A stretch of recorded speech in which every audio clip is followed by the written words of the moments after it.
এই পৃথিবীতে যদি বেহায়া কোনো প্রাণী বসবাস করে থাকে, তাহলে সেই বেহায়া প্রাণীর মধ্যে ১ নম্বরে আছি আমরা বাংলাদেশ ক্রিকেট টিমের সাপোর্টাররা।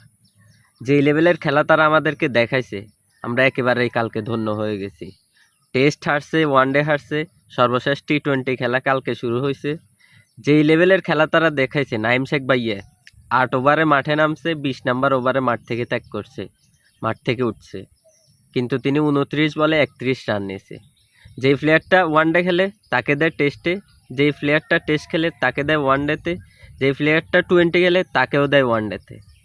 মানে খেলার কোনো দাস নাই, খেলার কোনো ইয়ে নাই।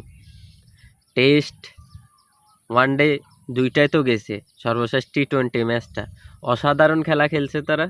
খেলা দেখার পরে ম্যাচটা হারছে। আর আমরা বেহায়া বলার কারণ হচ্ছে আমরা প্রত্যেকটা ম্যাচ শেষ হওয়ার পরে বলি যে আর জীবনেও বাংলাদেশের খেলা দেখব না। কিন্তু যখনই নতুন আরেকটা ম্যাচ আসে আমরা পূর্বের সমস্ত কিছু ভুলে যাই, ভুলে আমরা আবার ম্যাচটা দেখার জন্য টিভির সামনে, মোবাইলের সামনে বসে পড়ি। তাহলে কি আমরা বেহায়া না? অবশ্যই আমরা বেহায়া। আমাদের শরম আছে, আমাদের লজ্জা লাগে যে তাদের খেলাগুলো না দেখতে, কিন্তু এই প্লেয়ারদের কোনো শরম নাই।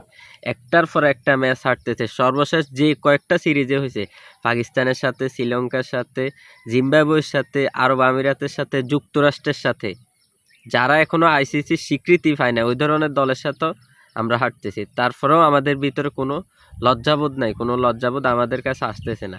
অনেকগুলি খেলা গেছে বাংলাদেশের, কোনো কথা বলি নাই বা কোনো ভিডিও দেই নাই, কারণ অনেক দিন যাবত আমি নিজেও অসুস্থ বা ওই রকমভাবে সময় পাই না। আমার আম্মা অসুস্থ, ওনাকে নিয়ে দৌড়াদৌড়ি করতেছি। কিন্তু এখন কিছু কথা আসলে না বললেই নয়। মানে ওদেরকে নিয়ে যদি কিছু কথা না বলি তাহলে নিজের মনটাও শান্তি লাগে না। ওদেরকে যদি ভালোভাবে একটু গালি দিয়ে দুই দিতে পারতাম তাইলে অবশ্য ভালো লাগতো, কিন্তু যেটা তো আসলে সম্ভব না।